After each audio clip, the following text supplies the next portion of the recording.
A ver, sí. ¿Suficiente? No. Yo creo que no, ¿no? Sí, o sea, Sí, ¿se oye? Sí. pero está... Sí. ¿Realmente se oye bien? ¿Sí? Bueno, ahora. Y es que no entiendo, técnicamente no entiendo nada de esto. Eso es. Vale.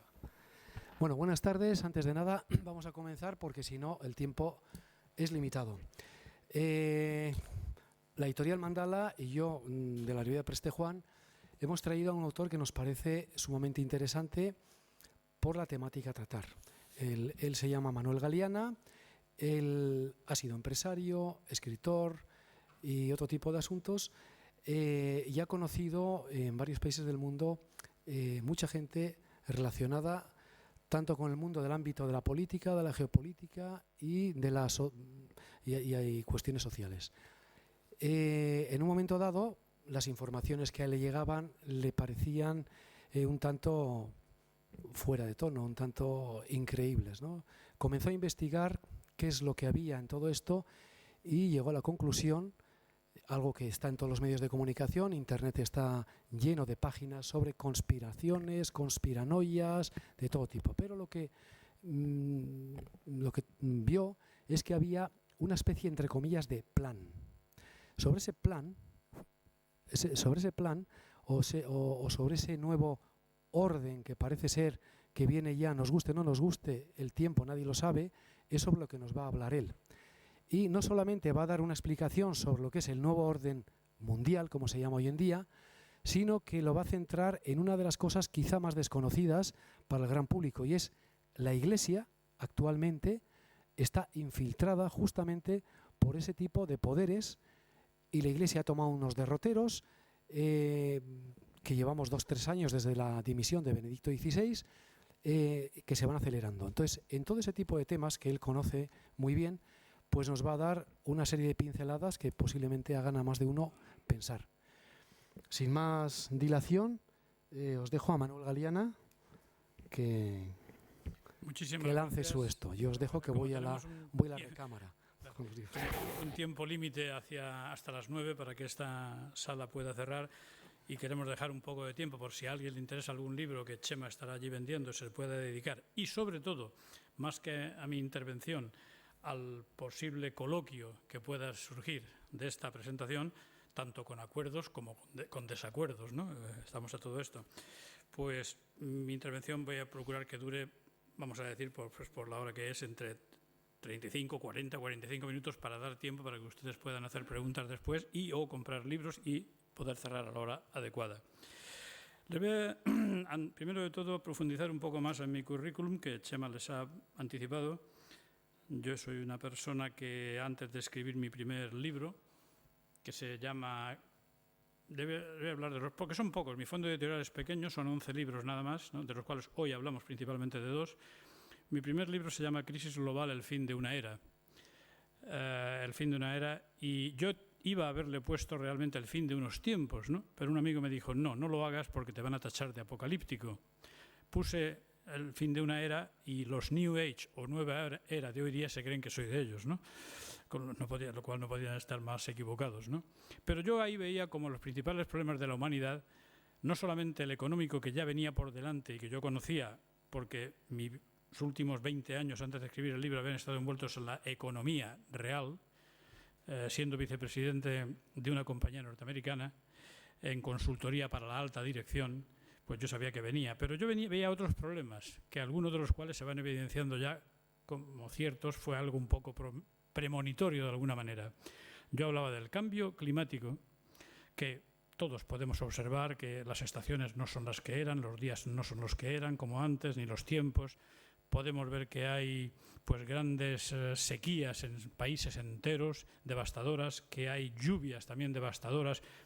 ¿Siempre las ha habido? No con tal cantidad ni con esta distribución, si se estudia bien, ¿no? También hablaba de las energías, el problema que resultarían, de lo pocas que quedan, porque realmente quedan menos de las que los países productores dicen que tienen como reservas probadas, y la razón por eso es porque las cuotas de la OPEP para la exportación es que se las dan en base a las reservas que los países dicen que tienen. Pues todos los países productores mienten. Después hablaba de las migraciones. Lo que hemos estado viendo en España han sido los penosos saltos por las vallas de Ceuta y Melilla, un pequeño goteo, pero este año pasado ya se ha empezado a cumplir la inmigración de gran calado y este año 2016 seguramente continuemos con ello independientemente de los acuerdos que dicen que han logrado con Turquía. Yo creo que es una pena real. Y creo que es un movimiento programado que es para cumplir un plan que se llama el Plan Kalergi o Plan Europa, planificado ya desde el siglo pasado, años 20. Pero eso es otro tema. También hablo de los posibles conflictos que van a haber en el futuro a nivel regional, ¿no? Y esto, como digo, tiene que ver que, perdón, he pasado a los libros antes de hablar matizar un poco más mi currículum. Yo empecé a trabajar muy joven, a los 18 años, en el año 69. Llegué en el año 75, ya siendo muy joven, porque yo nací en el año 51, a ser director de la división de defensa de un grupo español gallego, residente en Madrid, el grupo Barreiros Hermanos, que es muy conocido, y que consistía en vender al ejército y a la Marina Española pues la munición de artillería para la artillería de tierra y naval. Pero también nos metimos en ciertos temas internacionales que cuento en uno de mis libros, en el libro Hasta nunca, Juan Carlos, tiene ese título cariñoso. Cuando acaba esta etapa de estar en el negocio de tipo militar, suministro de defensa internacionales, acaba en el año 89. Me tengo que buscar una nueva ocupación y me contrata una compañía norteamericana de consultoría para la alta dirección en mejoras de la productividad empresarial. Y entonces fue cuando yo hasta ese momento había conocido el mundo, una parte del mundo. A los 30 años ya conocía casi 60 países, ¿no?, de este mundo, por ejemplo.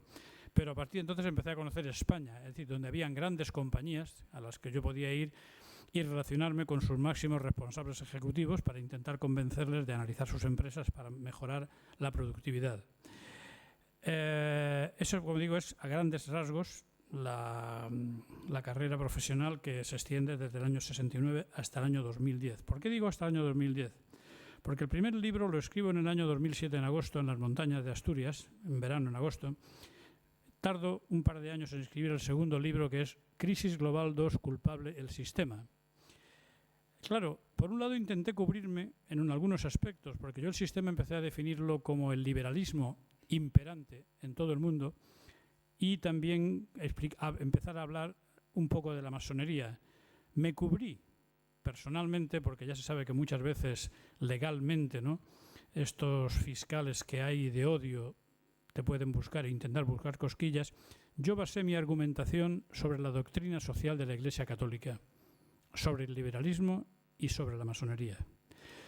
Lo único que se me escapó y que tuvo consecuencias es que reproduje en el libro unas frases del Talmud que muestran que el Talmud es escritura de odio rabínica y sobre todo cristófoba. Bueno, eso me granjeó el que mis clientes, que eran los máximos responsables ejecutivos de grandes compañías, me dejasen de recibir y no solamente se me condenara al olvido mediático y al silencio, sino también a la ruina y a la asfixia económica. Yo seguí escribiendo. En septiembre de 2010 publiqué El nuevo orden mundial, del cual hablaremos brevemente ahora. El subtítulo es interesante: La trama oculta de la masonería y del sionismo hacia una dictadura universal. El cuarto libro fue La derrota de la globalización. Yo creo que este sistema actual de la globalización en el cual estamos inmersos no va a conseguir sus últimos resultados. Es decir, el tener un gobierno único mundial, el destruir todas las religiones para imponer una religión sincrética y el tener una moneda única. Creo que no van a tener éxito porque hay demasiadas limitaciones naturales que lo impiden. Eso está todo contado en el libro. Hablo también de otro libro que para mí es importante porque se llama Los lobbies sionistas en España. Parcialmente está basado en un libro que se publicó en el 2002 por la Esfera de los Libros, que era El lobby judío en España, escrito por un español judío, Alfonso Torres, pero solamente parcialmente, un 25%, ¿no? Y lo que intento explicar en él es para el lector que al final de leerlo sepa perfectamente distinguir si es que no lo sabe, todavía entre tres conceptos: semitismo, judaísmo y sionismo.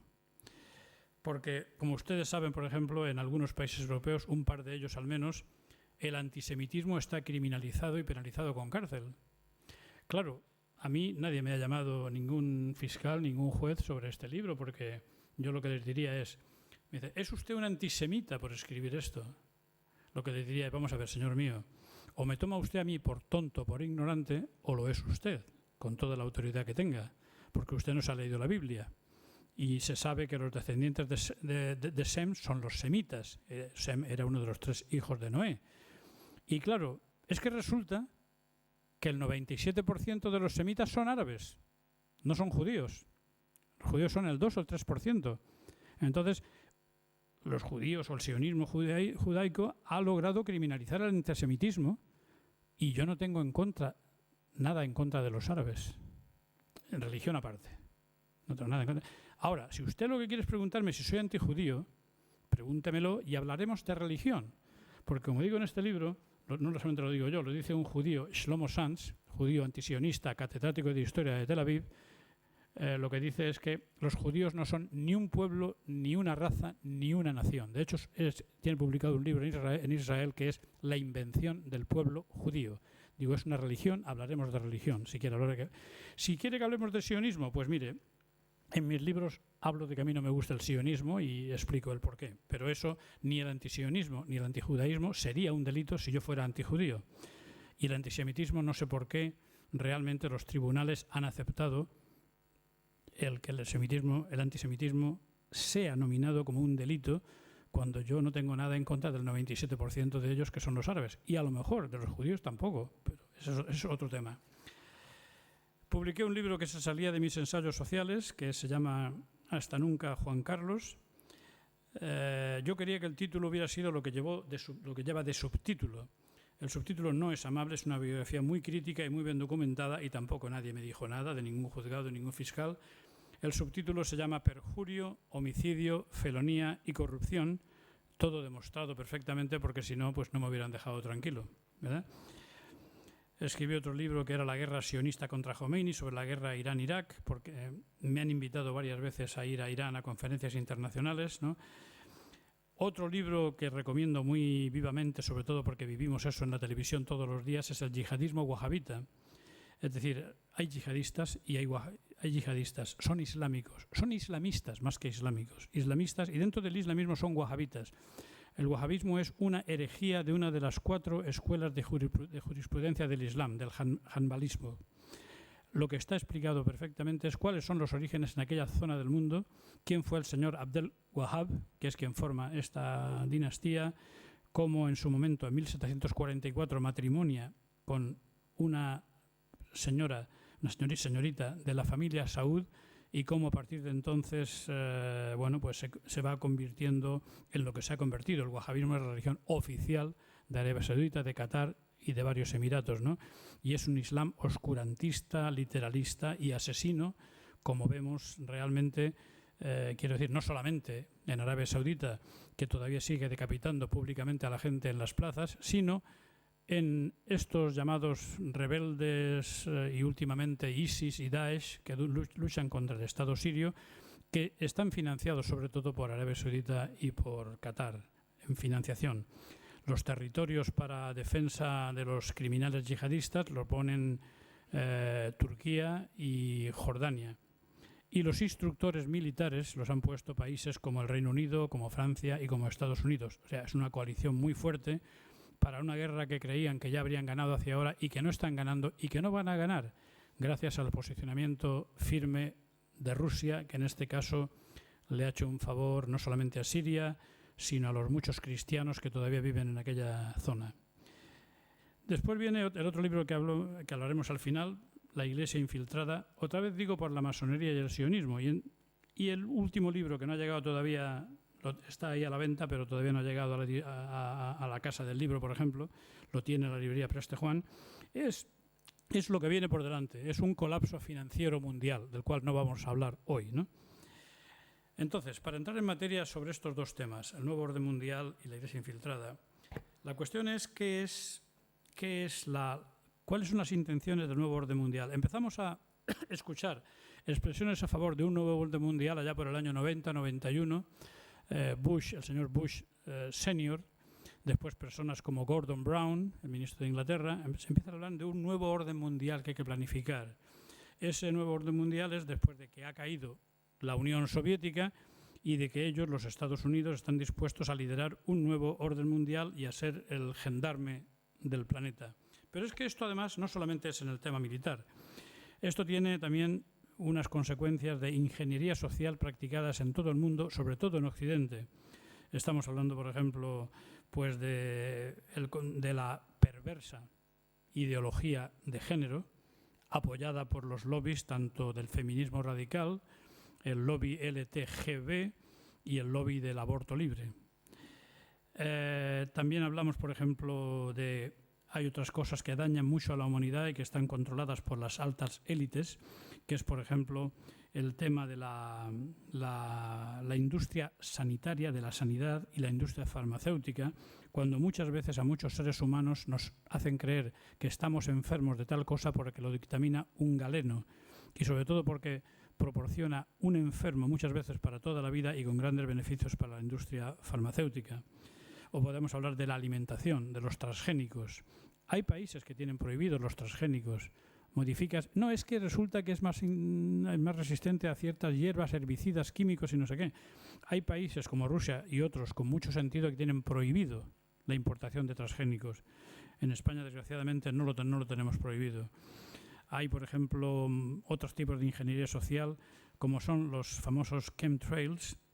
Por chemtrail lo van a entender pocos. Son esas huellas químicas que son dejadas por muchos aviones con enrejillados que lucen en muchas de nuestras ciudades. Nosotros no sabemos cuál es el propósito. Lo que sí se sabe es que nanopartículas de aluminio, de bario y de litio es lo que están desperdigando esos aviones a propósito y no sabemos con qué fin. También sabemos que cuenta Estados Unidos con un sistema que es el sistema HAARP, el sistema de alta frecuencia, programa de investigación de alta frecuencia, por el cual Estados Unidos hace mucho tiempo ya, al menos 2 décadas, tiene desarrollado un sistema basado en Alaska, que son centenares de antenas conectadas en línea, donde emiten millones de vatios hacia la ionosfera y pueden provocar tanto desde sequías o al revés inundaciones en diversos países, como incluso provocar sismos en el rebote de esa onda. Vamos a pasar un poco, hemos hablado de que ambos libros estamos hablando de la trama oscura o de la influencia en tema de la Iglesia de la masonería y el sionismo. Entonces, vamos a explicar brevemente qué es para mí el sionismo y qué es la masonería. El sionismo para mí tiene 2 vertientes. Una es el sionismo político. El sionismo político está representado en el Estado de Israel, que fue legalmente, pero para muchos inmoralmente, creado en 1948. Es el sionismo político, es un Estado endogámico, es un Estado teocrático y es un Estado racista. Aparte de ellos dicen que volvieron a un sitio donde no había nadie. Habían un millón y pico o 2 de personas que eran los habitantes que realmente tenían el derecho a vivir allí, que eran los palestinos. Los palestinos son islámicos, pero los palestinos no hay que olvidar que generacionalmente son los restos de aquellos judíos que no se fueron a ninguna diáspora, genéticamente, quiero decir. Son la gente que se quedó allí, que estuvo siempre, ¿no? Solamente que han cambiado de religión, ¿no? Y después está el otro sionismo, el sionismo bancario internacional, que, como muchos sabemos, y si no está en muchos de mis libros, está dominado por una serie de familias originalmente judías, no judías semitas, sino judías básicamente askenazis, como los Rothschild, los Warburg, los Schiff, ¿verdad? Y una serie de apellidos, sobre todo todos aquellos que formaron en 1913 la Reserva Federal Americana, que se formó, dicen que legalmente, pero que no fue así, porque se hizo en un periodo vacacional de Navidades donde no había quórum suficiente para que fuera formado. Sin embargo, al señor Wilson le obligaron a firmar el acta porque muchas veces los presidentes son marionetas y tienen defectos o esqueletos en el armario. El esqueleto que tenía en el armario el señor Wilson era que parece ser que cuando fue profesor en un campus universitario, pues tuvo un lío de faldas con la esposa de otro profesor que quería denunciarle ya cuando era presidente, hacer un chantaje. Le pedía $40.000 de la época, que era una fortuna, él no lo tenía, pero sí lo tenía el financiador de su campaña, que le dijo: tú firma esta ley y aquí están los $40.000, ¿no? Cosas como estas, ¿no? Es decir, que el sionismo financiero no solamente es la gran banca, la banca internacional, que todos conocemos los nombres, sino también el resto de las corporaciones. Las corporaciones multinacionales, la mayor parte, están integradas por accionistas que son o esos grandes bancos o instituciones financieras que pertenecen a los bancos. Con todo ese dinero, que es la mayor parte del dinero disponible en el mundo, pues se controla perfectamente a los partidos políticos, sobre todo de todos los países occidentales, pero también del tercer mundo, de África. Los medios de comunicación. Los medios de comunicación nos cuentan las cosas que suceden y dan una interpretación. Pero la interpretación que dan cualquier medio de comunicación, en España, en Europa, en Estados Unidos, sobre todo, están controlados por la información que dan las agencias de noticias. Los news agencies, agencias de noticias, es realmente quien marca la línea editorial de lo que es correcto y no es correcto publicar y qué tendencia. Y está dirigido básicamente por 7 compañías: Fox News, Time Warner, Disney, Sony, Bertelsmann, Viacom y General Electric y Reuters. Reuters, por ejemplo, una de ellas, ya es sabido que en el año 1895, hace 120 años, pues era propiedad de la familia Rothschild y el resto de otras familias bancarias, ¿no? Luego la línea de información es aquella que es dada desde las agencias de noticias, y los medios de comunicación, que también están sobre todo regidos por intereses, paquetes accionarios de la banca y o de compañías financieras, pues publican lo que quieren publicar. Como digo, este es el sionismo para mí. Sionismo, cuidado, originalmente es judío. Originalmente está el movimiento sionista, formado en 1895 por Theodor Herzl, pero hoy día diríamos que los intereses sionistas también están ampliamente desplegados en cristianos, en la cristiandad e incluso en el Islam, lo que es un mal común. Por otro lado, para hablar de la masonería, me imagino que muchos de ustedes saben lo que es, una sociedad que ha sido desde su comienzo casi invisible, que hoy día se tiene como discreta, que es libertad, igualdad y fraternidad, ¿verdad? Pero quizá muchos de ustedes no conozcan la génesis, el cambio de lo que es la masonería operativa, aquella masonería que construyó las catedrales de la cristiandad y otros edificios y monumentos, que eran... La palabra masonería viene de masón. Masón, pronunciado así en francés, es albañil. Y mason en inglés es albañil también. Significa cortadores de piedra, porque eran ese gremio, ¿no? Lo que pasa es que en un momento determinado pasa lo siguiente. Hubo una persona en Inglaterra que fue un dictador y un puritano recalcitrante protestante que fue un gran genocida de católicos, que era Sir Oliver Cromwell, que en 1650 pues, consigue decapitar a su rey, Carlos I, Estuardo, y que para hacer esto ha necesitado levantar ejércitos. Para esto pidió empréstitos muy grandes a banqueros holandeses judíos, cuya genealogía, es una cosa que no hay que olvidar, proviene de España, porque estos judíos holandeses provenían principalmente de la expulsión de judíos españoles en 1492. Es decir, que fueron judíos sefarditas españoles afincados en Ámsterdam y en Rotterdam los que prestan estos dineros a Cromwell. Cromwell, a cambio, les da la posibilidad de que vengan a Inglaterra a instalarse, y esta gente se da cuenta de que existe esta masonería noble y operativa, pero que tenía cosas muy beneficiosas, como por ejemplo que era la de no pagar impuestos. Y esto pues les apetecía mucho a estos banqueros, y se fueron haciendo paulatinamente a través de 2, 3, 4 décadas, infiltrándose y cambiando la masonería original a lo que ha devenido después, una masonería simbólica o especulativa, que ya trata de otros intereses totalmente, donde no solamente hay judíos que lo rigen, sino que hay cristianos, hay de ellos. De hecho, la masonería, la alta masonería, se llama a sí mismo la religión, la única religión, ¿verdad? Y ellos adoran al gran arquitecto del universo, que mucha gente quizá no sabe que es Lucifer. La masonería también, por ejemplo, debemos de decir que la mayor logia masónica del mundo es una logia que está compuesta únicamente por judíos de religión judía.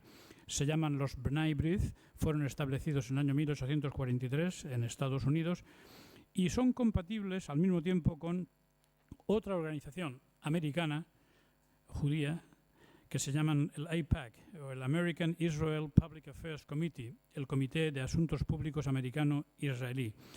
Ambos están formados, los B'nai B'rith están formados por aproximadamente unas 500.000 personas. No hay que olvidar que se dice de una forma fraudulenta que la mayor comunidad judía del mundo está en Israel. No es así. Estados Unidos tiene 325 millones de habitantes y casi el 3%, entre 9 y 10 millones, son judíos. De estos, las élites, no todos, las élites, es decir, los dueños de las industrias de la información, de la banca, de Hollywood, pues son los que realmente tienen el poder efectivo en Israel. De hecho, Sharon, que murió no hace mucho tiempo, decía, nosotros mandamos en Estados Unidos y los norteamericanos lo saben y no pasa nada. ¿Por qué? Porque cada uno de estos miembros de los B'nai B'rith, influyentes y con mucho dinero, pasan gran parte de su tiempo visitando a los congresistas y senadores americanos y llevándole leyes ad hoc preparadas para favorecer a Israel. Y si no lo hacen, pueden despedirse de su escaño en el Senado o de su escaño en el Congreso, la mayor parte ceden, ¿no? Lo vemos cuando, por ejemplo, hace ahora menos de un año fue Netanyahu, autoinvitado, fue a las cámaras le aplaudieron, ¿verdad? Incluso con la ligera oposición de Obama, ¿verdad? Pero es que realmente la política exterior de Estados Unidos está guiada sobre todo por estos 500.000 B'nai B'rith, judeo-masones, y por el AIPAC, estos intereses que mandan en los senadores, congresistas y en los asesores y ejecutivos de la administración americana en una gran parte, ¿no? Controlan los medios de Estados Unidos a nivel grandísimo e incluso tienen tanto nivel de información a nivel mundial que dan información a la propia CIA. No hay que olvidar también que, por ejemplo, eran masones todos los criollos sudamericanos, hispanoamericanos que propugnaron la independencia de los territorios de ultramar españoles. Miranda, O'Higgins, Bolívar eran masones y contaron con la ayuda de la masonería inglesa para destruir el imperio español de ultramar. También hemos dicho antes que tienen una obediencia al gran arquitecto del universo. Ellos no hablan de Dios, hablan del gran arquitecto. De hecho, hay un capítulo del libro que se llama La tradición luciferina de la masonería. Está basado en una de las leyendas, porque ellos, los masones simbólicos, dirigidos en las altas instancias, sobre todo por gente de origen judío, que a la vez son masones, se basan en ritos iniciáticos egipcios, se basan en cultos, por ejemplo, y en leyendas que si algunas cosas de la Biblia son géneros literarios y son difíciles de interpretar e incluso de creer en la forma literaria en que están escritos, pues ellos se basan sobre todo en leyendas como las de Hiram Abiv. Hiram Abiv, según era un fundidor de bronce enviado por el rey de Tiro para ayudar en la construcción del templo de Salomón. Este Hiram Abiv se enamora y es correspondido, al parecer, todo esto es simbólicamente, claro, ¿no?, por la reina de Saba, que también al mismo tiempo andaba queriendo desposarse con Salomón. Pero bueno, de alguna manera este Hiram Abiv deja embarazada a la reina de Saba, o sea que no fue un hijo de Salomón el que presumiblemente fue de vuelta a Etiopía o a Abisinia. Este hombre, Hiram Abiv, todo eso lo cuenta la masonería, no lo cuento yo. Cuenta de que Hiram Abiv tiene un sueño en el cual se le aparece en sueños un personaje que se identifica como Caín Tubal, digamos el Caín bíblico, que le dice que realmente la historia está mal contada en la religión, que existen dos dioses, el dios negativo o material, que es el Adonai, adorado por los judíos, mientras que existe un dios de la luz, que por eso se llama Luzbel, que es Lucifer, que es el dios del espíritu, el dios del bien. Bueno, la masonería está basada en mucha cábala oscura y en mucho Talmud. El Talmud para mí, como he dicho antes, es escritura de odio, rabínica y cristófoba, de odio a Cristo, totalmente, ¿no? Esto no lo saco yo de mi cosecha, lo saco de el señor Michael Hoffman, que es el mayor estudioso y conocedor del judaísmo y del talmudismo en lengua inglesa. En mi libro Crisis Global 2, como digo, expuse algunas de estas perlas del Talmud, algunas de las cuales no voy a referirles ahora porque son demasiado ofensivas para el cristianismo, ¿verdad? Pero es que realmente es algo para... otra referencia más a la masonería, estamos hablando de... El señor Albert Pike fue un señor que llegó a ser un general confederado y masón grado 33, uno de los mayores grados de los mayores masones en Estados Unidos. Y este hombre le escribe en 1870 tres cartas a Mazzini. Mazzini era el revolucionario que ayudaba a Garibaldi, el jefe de los Illuminati que existieron en Europa en aquel momento, y le dice en las cartas cómo van a tener lugar las siguientes 3 guerras mundiales en 1870. Claro, si solamente nos fiamos de esto, se puede decir, bueno, hoy día, como ha pasado, es fácil de prever, tal. Pero hay una cosa, que es que estas cartas son recogidas por el cardenal primado de Chile, José María Caro, en 1925. Dados a él, estas cartas habían llegado a estar en el Museo Británico, pero fueron apartadas, ¿no?, por la masonería que preside Inglaterra. Pero José María Caro ya escribe, y se escribe como en la Primera Guerra sería, digamos, contra los imperios centrales cristianos, porque al fin y al cabo cristiano era Rusia en aquel momento y cristiana era Alemania, y para imponer un sistema ateo, sobre todo en Rusia. Eso parece fácil de decir, puesto que pasó antes de que el libro... Pero el libro ya hablaba en 1925 de que la Segunda Guerra Mundial tendría lugar entre el fascismo y el sionismo político. El sionismo político era parcialmente pues, un cristianismo que también había cedido parcelas al sionismo, y que la consecuencia sería reforzar el poder ateo ya de la Rusia atea en aquel momento, terminar de hundir a Alemania. La Tercera Guerra Mundial predicha, Albert Pike no predecía. Albert Pike declaraba que él contactaba con Satanás a voluntad y que tenía unos espíritus guías, que fueron los que le contaron estas mismas cosas que él transcribía en las cartas. Es decir, cómo iban a ser las 3 guerras mundiales y qué tenían que hacer ellos, la masonería a nivel internacional y los Illuminati, acerca de los diferentes gobiernos, no para que no tuviera lugar, sino para que tuvieran lugar esas guerras. Bueno, la Tercera Guerra Mundial, profetizada por estos espíritus guías de Albert Pike, decían que sería un enfrentamiento entre el fundamentalismo islámico, imagínense ustedes en 1870, y el sionismo político, considerando al sionismo político como a una cristiandad en una gran parte sionizada, ¿no? Bueno, esto es algo que solamente hemos visto venir muy claramente a partir del ataque de falsa bandera del año 2001, el 11 de septiembre, donde se llevan a cabo unas acciones, muere un montón de gente, se culpabiliza a ciertos países y comienza una hoja de ruta que no solamente es favorable a Estados Unidos para coger los recursos estratégicos de ciertos países, sino que también le viene muy bien a Israel para su posible desarrollo del gran Israel, de ese gran Israel profetizado para ellos, que un imperio que fuera desde el Nilo hasta el Éufrates. Yo personalmente creo que eso no se va a conseguir, pero el devastar a los países enemigos de Israel está sucediendo en los últimos 14-15 años de una manera imparable. Irak, con muchos más muertos civiles de lo que nos han contado, que 75.000, 100.000, 200.000, en Irak han muerto más de 1,5 millones de civiles, y muchos de ellos mujeres y niños, que no nos han contado. En Irak, por ejemplo, cuando hizo la invasión de Kuwait, que después, engañado Saddam Hussein por una cónsul norteamericana que dijo como que tenía usted vía libre para hacer esto, cuando se retiran las tropas, finalmente se están retirando un cuerpo de ejército completo de iraquíes, y esto no se ha publicado nunca en ningún medio principal, compuesto por 150.000 hombres, con todo su armamento, en la carretera ya, camino de Bagdad, es pulverizado por bombas napalm, bombas incendiarias de Estados Unidos. Nunca se ha hablado de esto. Pero bueno, quiero decir, el ataque de falsa bandera, porque poca gente puede imaginar que realmente 19 personas que han entrado en el país y han volado en un simulador unas horas puedan hacer la clase de acrobacias que parece que realizaron los aviones. Tal.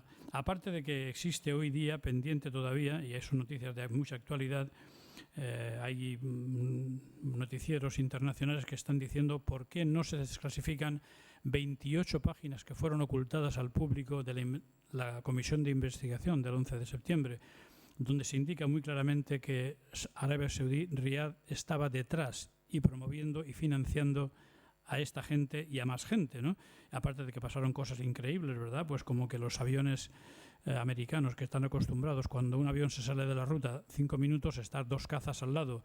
En ese momento, en 2 o 3 horas, ningún caza despegó para ponerse al lado de aviones que se habían salido durante 1 hora, hora y media o 2 horas de la ruta, ¿no?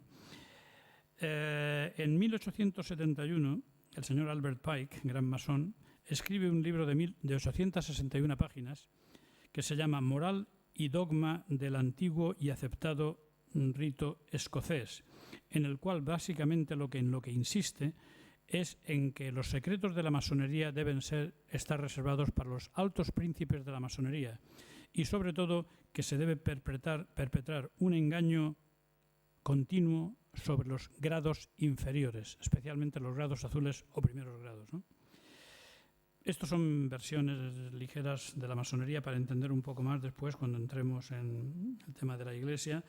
En el mismo libro, El Nuevo Orden Mundial, hablo de la muerte de Juan Pablo I. Hay un subcapítulo que se llama Las cloacas del Vaticano.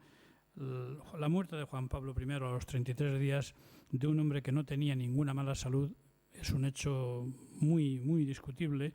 Hay muchas fuentes que hablan realmente de que este hombre quería llevar grandes cambios en el Banco Ambrosiano y en el Banco Vaticano y que se creía que el único enemigo que tenía enfrente era el arzobispo Marcinkus, que era quien llevaba estas obras.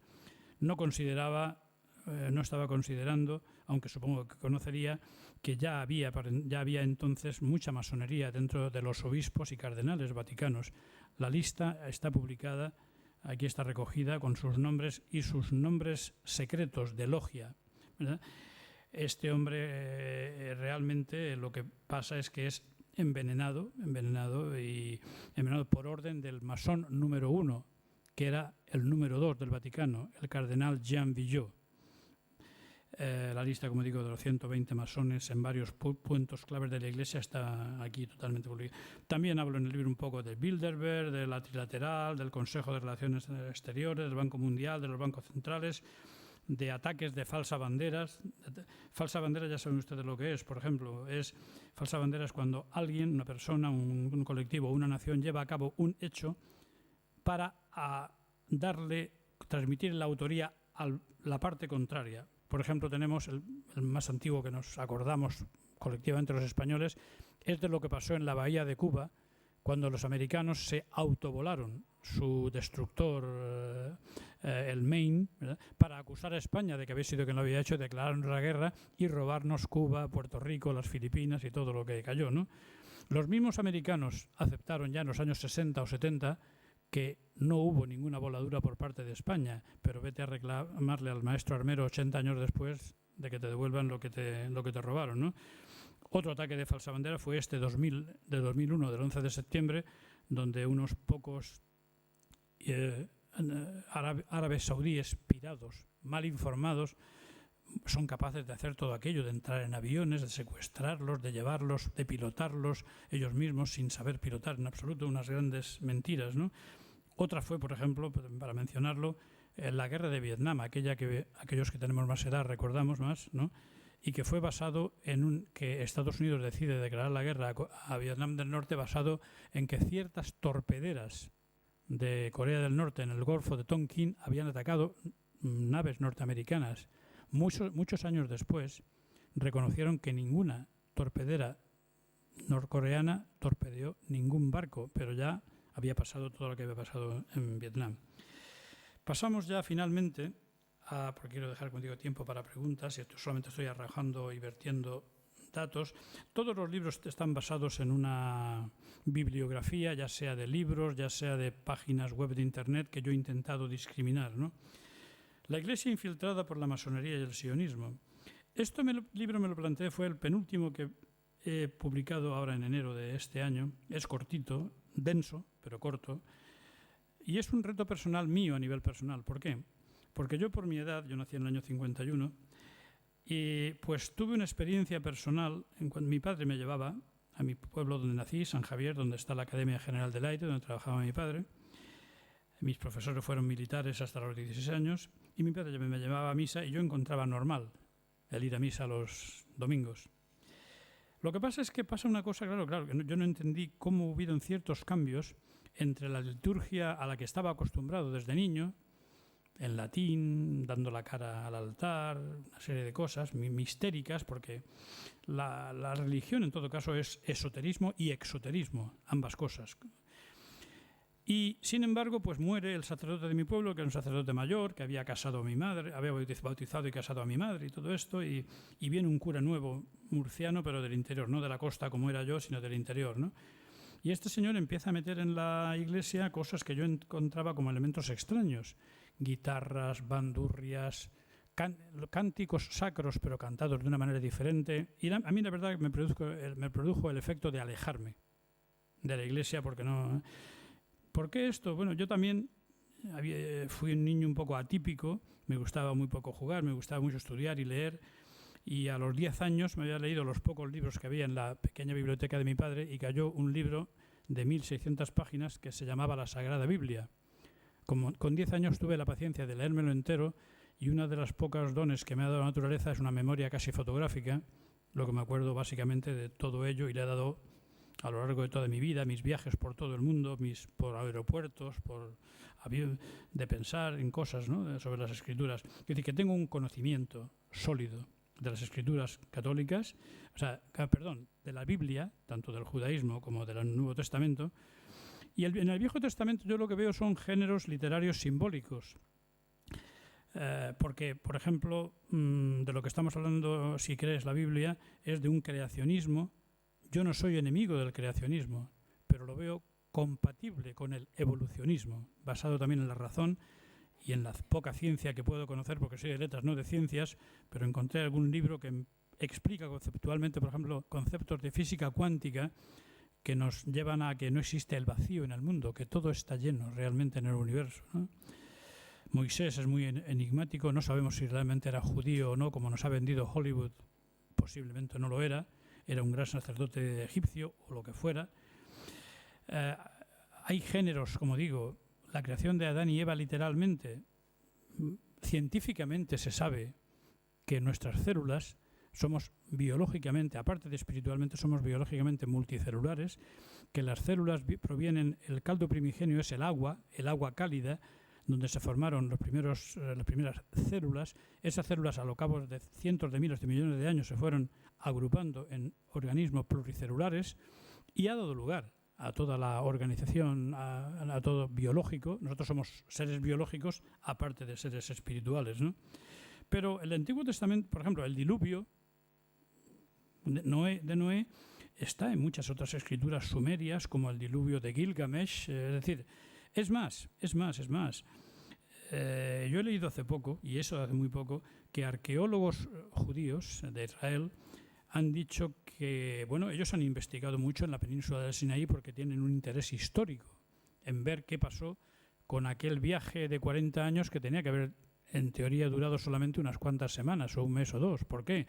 Y que 600.000 personas o 500.000 viajando tenían que haber dejado huellas de asentamientos. Ellos arqueológicamente han comprobado que no existe nada de eso en la península del Sinaí. Y ellos son judíos, ¿no? Por lo cual están llevando, los mismos judíos hoy día, llevando el tema de que seguramente la Biblia pues no fue escrita personalmente o dictada por Moisés en el año 1700, 1800 a.C., sino que posiblemente se haya escrito más bien en otra época, 700 u 800 años antes de Cristo, cuando muchas de las cosas ya habían pasado.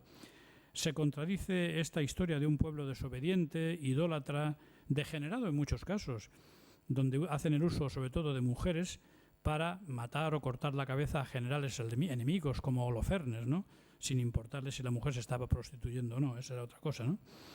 Contradice con el Nuevo Testamento, que es un mensaje de paz y de bien. Sobre el judaísmo de Jesús, no podemos tener duda de que Jesús nació, digamos, y fue formado en la religión judaica. Otra cosa es que Jesús sabemos que era Galileo y lo eran la mayor parte de sus apóstoles. Galileo en hebreo significa tierra de gentiles. Gentiles quiere decir de no judíos étnicos, aunque sí tengan... De hecho, fue en Galilea se impuso el judaísmo cuando la dinastía de los asmoneos conquistan la tierra de Galilea y convierten al pueblo que hay allí al judaísmo, por las buenas o por las malas, me imagino, ¿no? Pero esto es historia. La Iglesia, ¿qué es la Iglesia? La Iglesia, para mí, personalmente, ustedes seguramente algunos pueden estar en desacuerdo y tendrán toda la razón, o pueden tener razón, una parte de la razón, pero para mí, si no hubiera existido el personaje de Pablo de Tarso, la Iglesia podía haber quedado como una secta judía, y una secta judía pequeña, pues como la samaritana o algo parecido. Pablo de Tarso es el apóstol de los gentiles, el que lleva la religión, el pensamiento de Cristo a Grecia y al resto de Europa sobre todo. ¿Qué sabemos del Nuevo Testamento?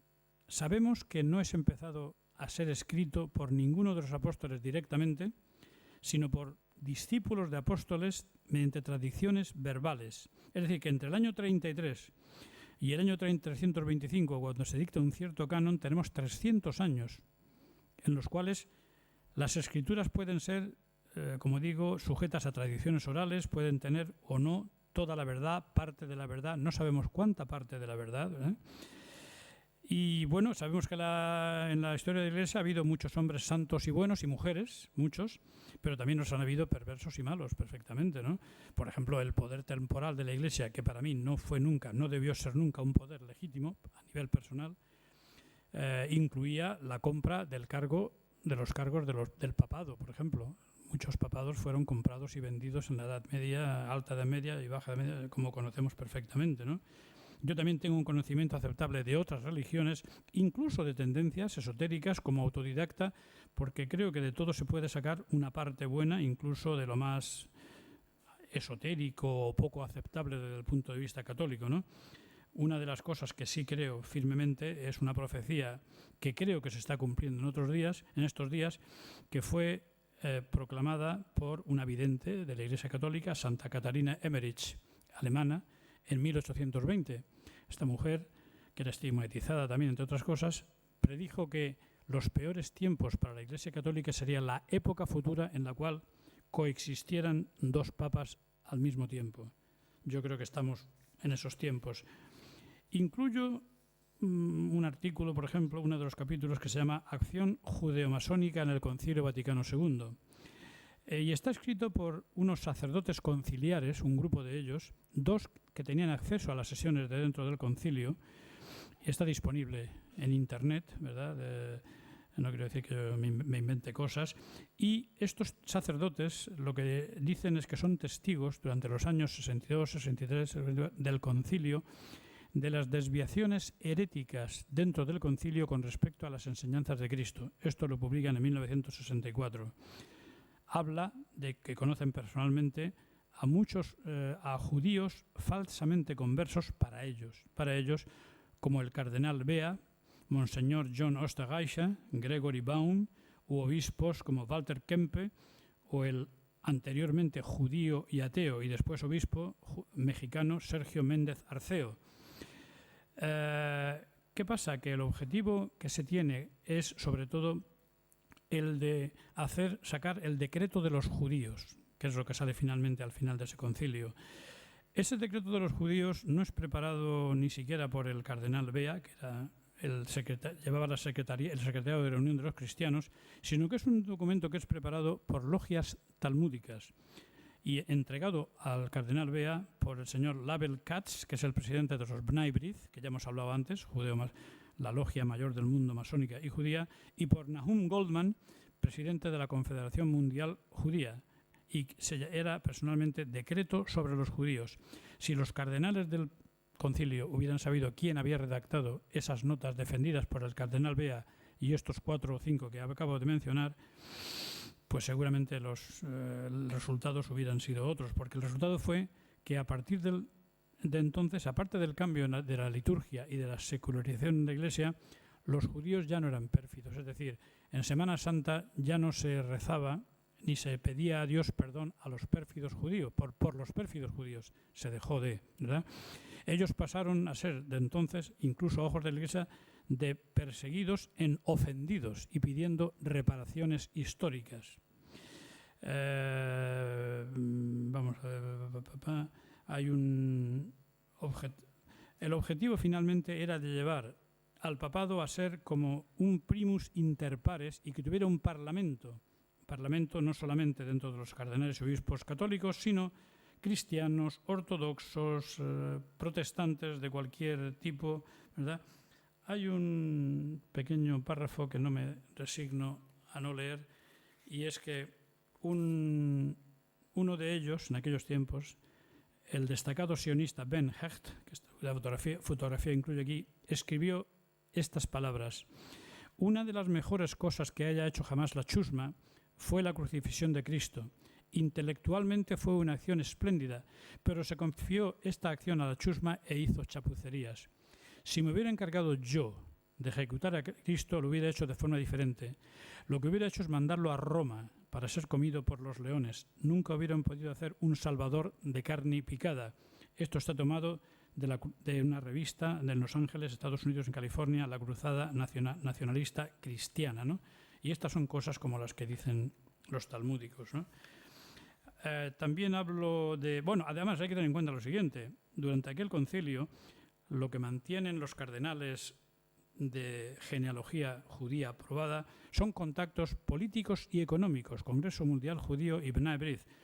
Los rabinos de todo el mundo principales, tanto de Nueva York como de Jerusalén, son totalmente opuestos a ese tipo de conversaciones. Nunca se reúnen con ningún cardenal de la Iglesia Católica los rabinos judíos. Otra de las subcapítulos es la judaización del cristianismo y la ruina de la civilización. He aprovechado aquí para reproducir un extracto de uno de los 3 libros de un caballero que se llamaba Federico Rivanera Carles, que tuvo impresos esos 3 libros por el Instituto de Historia Su Santidad Pablo IV, una investigación de 15 años, lo aconsejable es buscar los libros y leerlos. Habla de la infiltración judía en la Iglesia Católica desde el principio mismo, historiándolo. Es una investigación impresionante.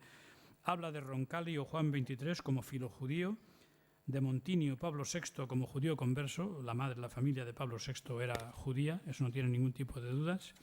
Habla de Wojtyła Juan Pablo II como posible converso también judío, polaco, judío, ¿verdad? Habla de cómo algunos de estos papas tenían una gran admiración por judíos ilustres, como Maimónides, que se sabe que era uno de los mayores atacantes y odiantes de Jesucristo, por escrito. Sin embargo, estos papas admiran a Maimónides y han tenido en vida amistades con judíos talmúdicos ilustres, ¿no? Hablo también de renuncia al sionismo, recuperación de la humanidad, es decir, de que existen judíos que son antisionistas y que no están de acuerdo con que Israel haya sido constituido como Estado, que haya robado los territorios, que esté masacrando a palestinos. Esto, por ejemplo, yo lo sé personalmente. Yo he sido invitado 9 veces ya a viajar a Irán, a Teherán, a participar en conferencias internacionales y a presentar 3 de mis libros que han sido traducidos ya al persa. Y allí me he encontrado con judíos, rabinos judíos, pero ortodoxos, pertenecientes a la llamada secta Naturai Karta. Son ortodoxos. Ellos dicen 2 cosas: que son antisionistas y porque creen que el Estado de Israel es ilegal.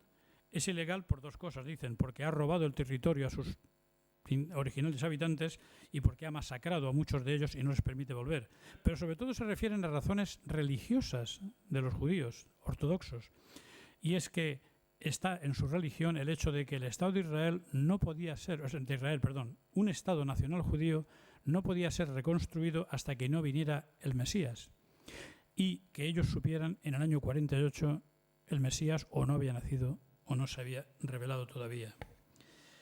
La Iglesia Católica y los judíos, esto tiene que ver con un otro amigo que he hecho en Teherán, Michael Jones, que es un católico, más bien yo diría un ultracatólico, ¿verdad? Y él ha escrito un libro que se llama, su obra clave, es un profesor universitario que ha dedicado años a escribir su obra pico, que es El espíritu revolucionario judío.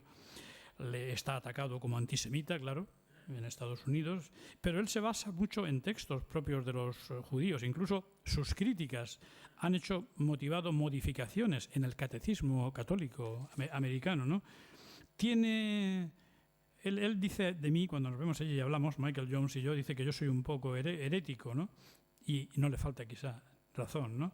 Dice, por ejemplo, que la encíclica postconciliar Nostra Aetate no deroga la enseñanza tradicional de la Iglesia, en lo cual yo encuentro un equilibrio engañoso. Y, sin embargo, sí creo que dice la verdad cuando critica la actual política de la Iglesia hacia los judíos, ¿no? Esto lo vamos a ver más claramente cuando hablemos un poco de otro capítulo que es antes de el penúltimo, si me da tiempo. Hay otro subcapítulo que se llama la sinagoga de Satanás y está basado en una de las cartas de los textos de San Pablo a los romanos, cuando habla de aquellos que son de la sinagoga de Satanás y que se dicen judíos pero que no son judíos, cosa muy difícil de explicar porque era algo profético de aquellos tiempos. Hoy día, sin embargo, sí podemos saber de qué está hablando. ¿Por qué? Porque si en el libro sobre todo Los visionistas en España, cuando hablo del pueblo judío y del proselitismo mediante el cual crece por Yemen, por el norte de África y sobre todo y principalmente por lo que entonces era el reino de Khazaria. El reino de Khazaria era un reino que contaba parte del actual Kazajstán, Georgia, Cáucaso y parte de la Ucrania actual. Y aproximadamente en los mismos años en los cuales en España se hace una conversión oficial al catolicismo, pasando del arrianismo, pues este reino de Khazaria, que no tenía ninguna religión, era pagano, decide convertirse al judaísmo como reino. ¿Por qué? Porque si no tendría que pagar tributos en los mismos años 700 y pico o al rampante Islam o al cristianismo de Bizancio, mientras que tenían su religión no iban a pagar ningún impuesto. Estas personas, incluso hay judíos del antiguo Israel que todavía que van a aquella parte del mundo, se establecen allí, una cierta mezcla. Estos judíos después fueron emigrando hacia Rusia, de donde provienen los judíos rusos, que han hecho, porque la revolución rusa no fue una revolución rusa, fue una revolución judía, cuando solamente un pequeño porcentaje de la población logra tener entre los comisarios políticos 8 de cada 10 judíos. Está bien claro quién está manejando el tema, ¿no?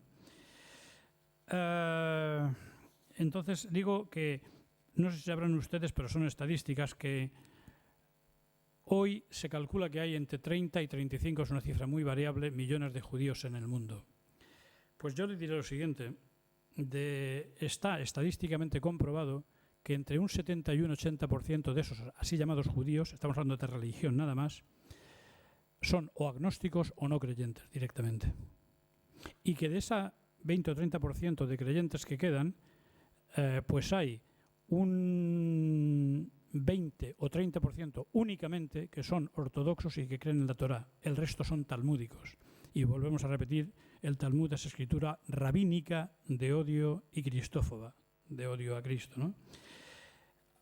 Una cosa que he incluido es sobre un sacerdote, Martín Malachi. No sé si ustedes habrán oído hablar de él algunos, pero yo supe hace tiempo de él, una persona me informó, murió en 1999.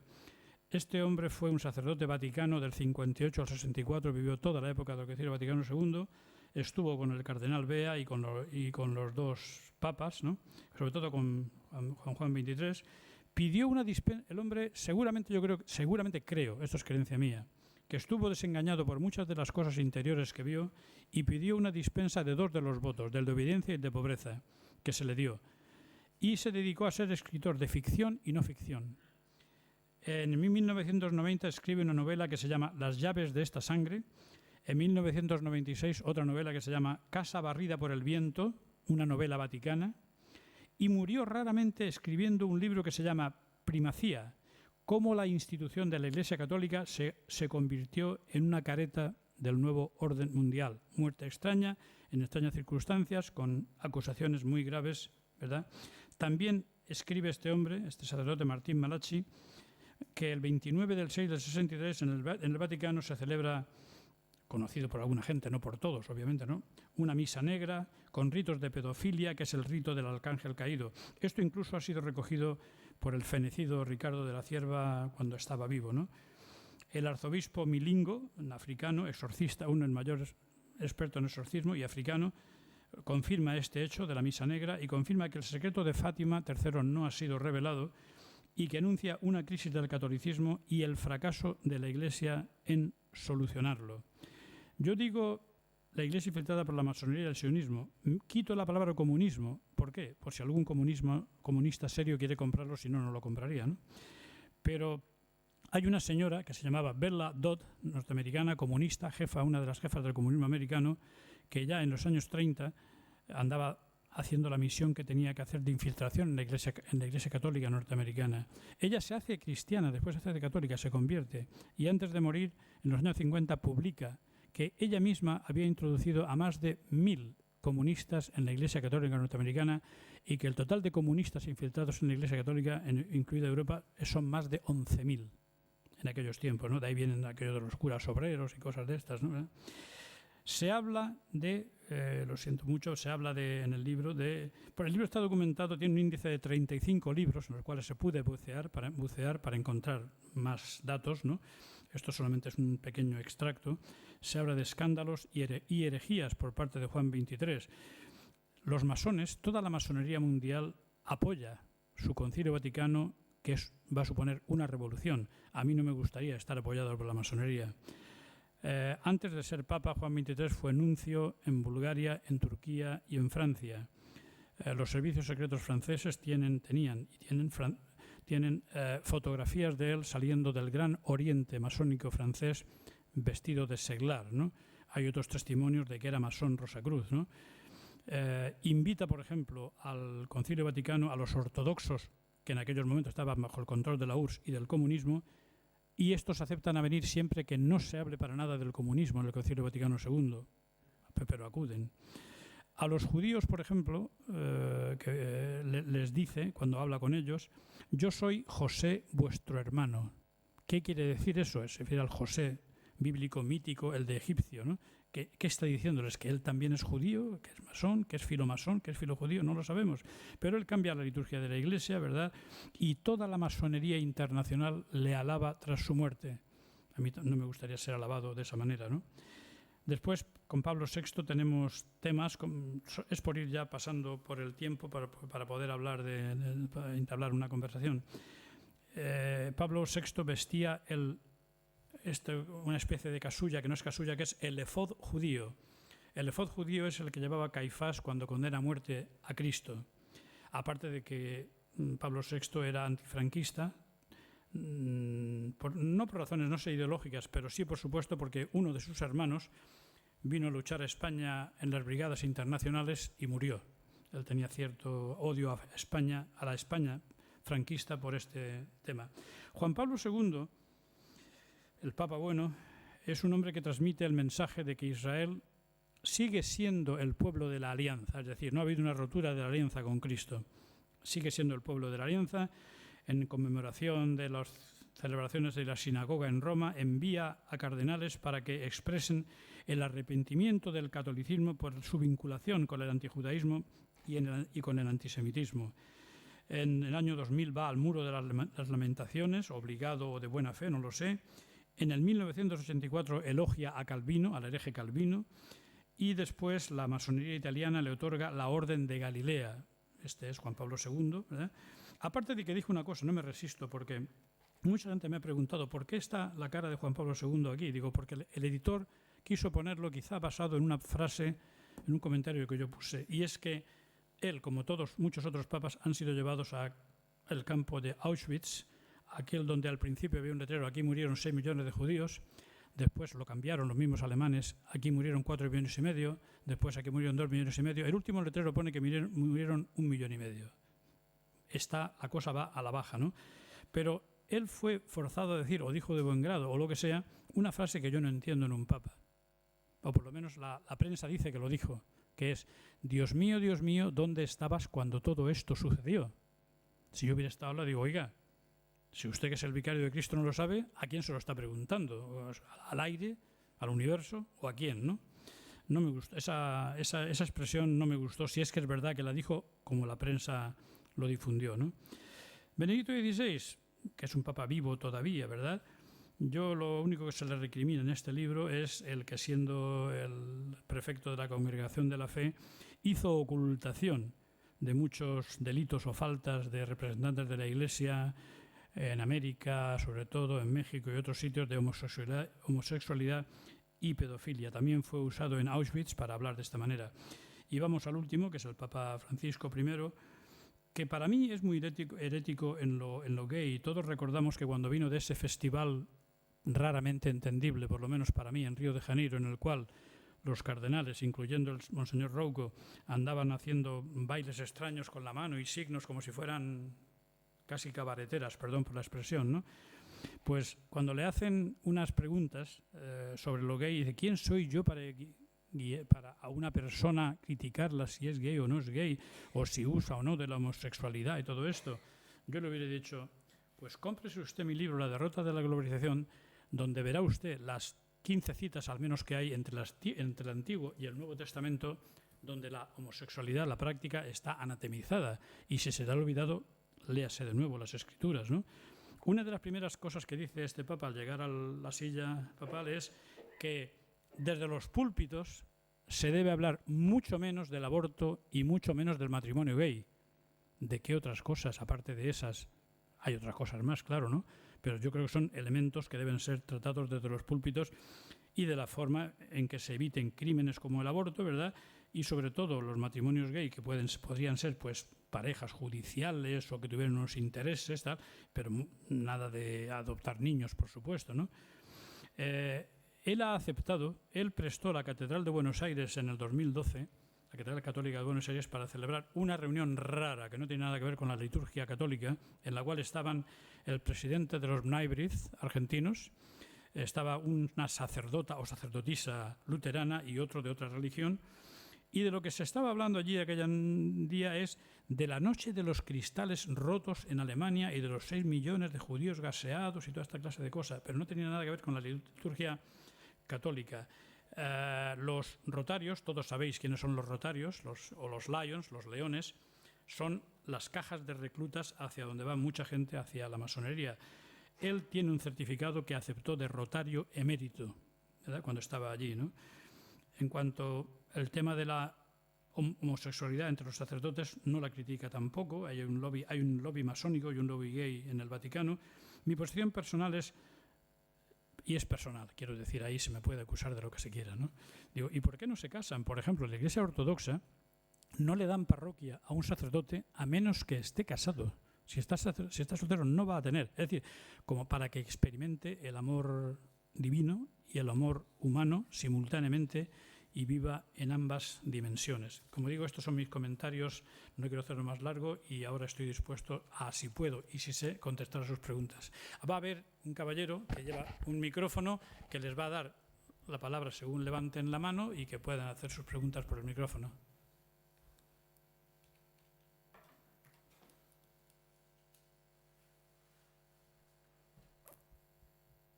Me imagino que tendrán ustedes preguntas, dudas, confrontaciones incluso con cosas que haya dicho yo. Y, bueno, dicho yo no, que viene recogido, como digo, de una bibliografía de 35 libros y más de 20 o 30 páginas web, ¿no? Discriminadas, debidamente discriminadas, ¿no? Yo creo que ustedes habrán entendido que yo estoy defendiendo más a la Iglesia tradicional que a la Iglesia secularizada.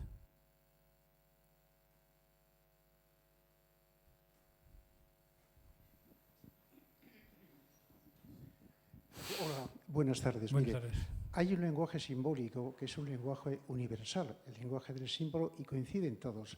A mí lo que me llama con el nuevo ritual de la misa, que antes la misa se hacía de cara al altar. De cara al sagrario. De cara al sagrario, que estaba orientado al este. Todas las iglesias están orientadas al este, tienen el altar. Si uno se pierde en el monte y ve una ermita antigua, sabe que donde está el altar está al este. Es así, de cara al sol, que es el símbolo de la divinidad, pero en todas las simbologías del mundo.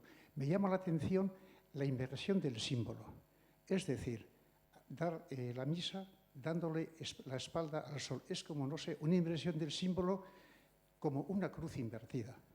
De hecho, ya no será de cara a los fieles, según dice El País, pues será de cara a los asistentes. Hace poco dijo que un cura tradicionalista había dado la misa de espalda, no a los fieles, a los asistentes. Pero me llamó mucho la atención la inversión del símbolo, que se suele dar en muchas cosas, ¿no?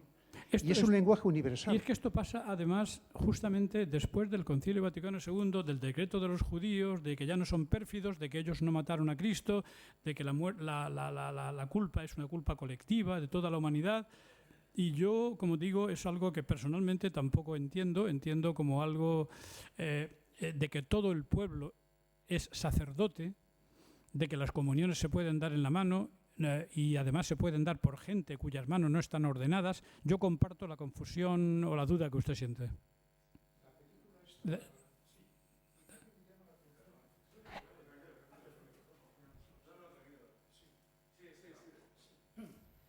Y luego hay una película que a mí me la regalaron, que es muy difícil de encontrar. Es de un actor australiano, Mel Gibson, que está condenado totalmente al ostracismo por la película que hizo sobre la Pasión de Cristo. Claro, y esa es que usted no la va a encontrar ya en ningún sitio. A mí me la regaló un señor que era del Opus Dei, además. Me dijo, mira, te la regalo, pues gracias. Y no aparece en ningún sitio. A mí en cambio, en todos los festivales aparecen pues El último tren a Auschwitz, El niño del pijama a rayas, Malditos bastardos... todas películas, siempre en los festivales de San Sebastián. Pero mire, yo he estado al menos en 6 conferencias internacionales en Teherán serán como sean, pero la mujer tiene un gran papel. A la mujer solamente se le obliga a hacer una cosa con la cual yo estoy en total desacuerdo, que es llevar un pañuelo a la cabeza, un pañuelo, nada de burkas ni de cosas extrañas, ¿no? Y nos hemos reunido allí pues intelectuales, europeos, americanos, pensadores alternativos, ¿no? Pero que sabemos la verdad porque está publicada por los mismos judíos. Es decir, Hollywood está dominada por directores, actores y guionistas judíos desde el mismo principio. Todo el cine la mayor parte de películas que vemos, como usted dice, está muy guiada y aparecen. Son el 3%, no llega de la población, pero aparecen el 50 o el 60% de las películas. Familias judías, actitudes judías, ¿verdad? Siendo solamente el 3% de la población, más del 50% de los 1.000 millonarios en dólares son judíos, ¿no? Es decir, tienen el poder absoluto de los medios de comunicación de Hollywood y desde luego usted sabe que Mel Gibson fue castigado y después de la película que él se pagó de su bolsillo, La Pasión de Cristo, estuvo varios años sin poder actuar y sin rodar ninguna película.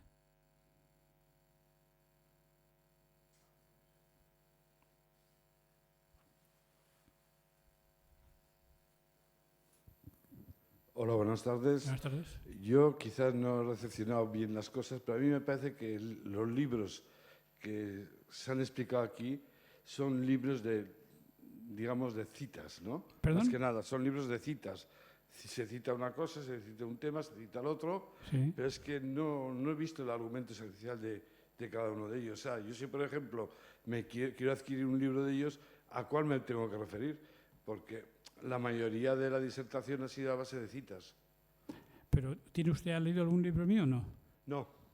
Pues pero si es la primera vez que venga a escuchar... Vamos a ver, en el tiempo que tenemos, perdón, sí. Tengo que hacer un resumen lo más...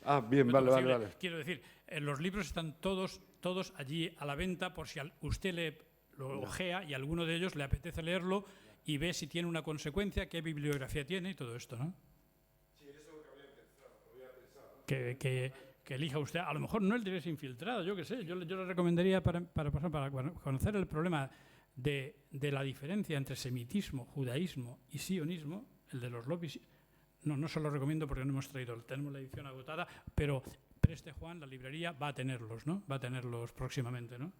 Cualquiera de ellos es bueno para este que dije antes, que fue el que me... Bueno, es que esto no lo mencioné. Sí, pero sí lo dije, ¿no? Que después de publicar este libro, Crisis Global 2, con liberalismo y masonería, según la doctrina social de la Iglesia, pero por meter un pequeño capítulo de perlas del Talmud, es que las perlas del Talmud, yo me acuerdo de memoria de hay 20 frases o 25, yo me acuerdo de 3 o 4 de ellas. El Talmud dice, un judío puede casarse con una niña de 3 años. O dice, un judío puede tener sexo con un niño siempre y cuando tenga menos de 9 años.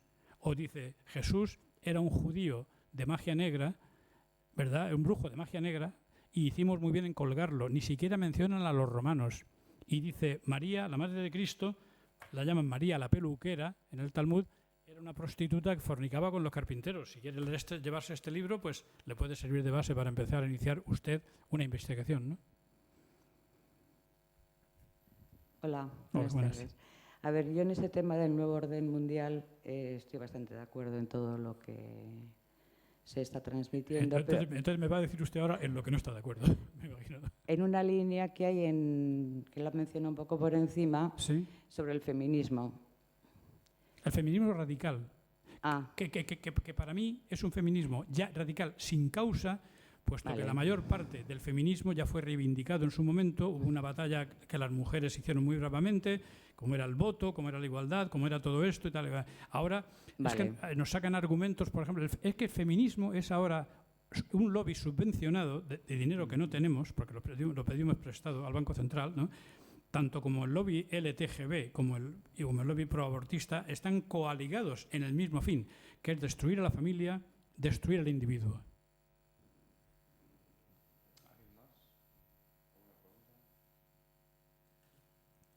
Aquí. Tenemos tiempo todavía, ¿eh? Sí. Piénselo, tenemos tiempo todavía. Porque Sí, seré breve. que tenemos tiempo de sobra.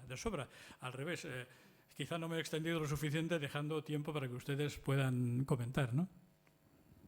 Bueno, pues me interesaría la visión que tienes sobre los atentados de Madrid. Los atentados de Madrid. Porque han quedado una El explicación. 11M lo cubro también. En el nuevo orden mundial cubro tanto el 11 de septiembre como ataque de falsa bandera, perfectamente ¿verdad? Explicado el por qué es un ataque de falsa bandera, como el 11M, que también es otro ataque de falsa bandera, porque unos cuantos chorizos del barrio de Lavapiés de Madrid, dedicados a trapichear en móviles, no son capaces de llevar unas mochilas que no llevaban goma 2 de la mina Conchita de Asturias, sino explosivo C4 militar, ¿verdad? Está desmontado totalmente lo que es el 11M y para qué fines sirvió en aquellos momentos, que todos sabemos que fue para desmontar un gobierno del PP. Y yo te digo una cosa, yo no soy ni de izquierdas ni de derechas. Izquierdas y derechas son dos caras del mismo sistema. La palabra izquierda y derecha, muchos de ustedes sabrán, otros no, que se empieza a usar en la masónica Revolución Francesa, cuando se forman las primeras asambleas. Y hay unos que son liberales, que no tienen nada que ver con lo liberal de hoy día, y otros que son más conservadores. Y el presidente, pues Danton, uno de ellos, dice, los que están los liberales, ustedes son de izquierdas y ustedes son de derechas. Y es el divide y vencerás, no el a una cosa o a un concepto, sino ya sois enemigos irreconciliables. La izquierda y la derecha no os podéis ver, porque la izquierda defiende unos teóricos valores de justicia social que no cumple, y la derecha pretende defender unos derechos morales que tampoco defiende, porque tenemos el último gobierno del PP con una mayoría súper absoluta que no ha tocado ni la ley del aborto, ni el matrimonio gay, ni nada por el estilo, y que a nivel económico, aprovecho para decirlo, porque el gobierno de Mariano Rajoy ha endeudado a España en 550.000 millones de euros y dice, es que no nos han rescatado. Yo preferiría que nos hubieran rescatado. Cuando hay un rescate, primero te controlan, pero segundo, una parte importante de la deuda te la condonan y te la perdonan. Y a nosotros, la que teníamos de 600 y pico mil millones, 7.000, hay que añadir los que tenemos ahora, que no es lo que nos dicen. No tenemos un 100% de la deuda sobre el PIB, tenemos más bien un 140%. ¿Por qué? Porque el PIB es bastante menor al que nos dicen, que está maquillado, es como el de 2008, no ha subido, y porque si cuentas todos los pasivos en circulación realmente que debes es mucho más de lo que debes.